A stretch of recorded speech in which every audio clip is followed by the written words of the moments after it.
ఈ రోజే డౌన్లోడ్ చేయండి. మీ ఫేవరెట్ షోస్ చూడండి.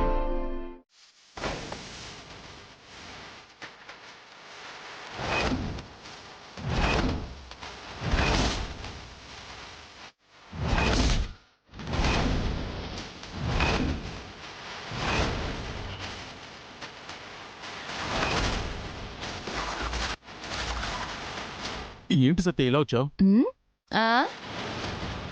నువ్వు చీర కట్టుకోమన్నావు. నాకు చీర కట్టుకోవడం రాదు, అందుకే ఇలా వచ్చాను. ఎలా ఉంది మన గెటప్? తస్సదియా అద్దరిపోయింది కదా. ఇలా అయితే ఈ సత్యని మన ఇంటి వాచ్మెన్ కూడా త్రిపుర కాదని కనిపెట్టేస్తాడ్రా. త్రిపుర? ఎవరా త్రిపుర? నువ్వు నటించాల్సిన మనిషే త్రిపుర. నువ్వు త్రిపురలాగా చీర కట్టుకోవడం నేర్చుకోవాలి. త్రిపురలాగా మాట్లాడడం నేర్చుకోవాలి. సత్య నిన్న కూడా కనిపించలేదు. సత్య లేదా? ఏంటి? అయ్యో సత్య వచ్చావా? ఆ? అవును, ఎక్కడికి వెళ్ళావు? చెప్పనే లేదు.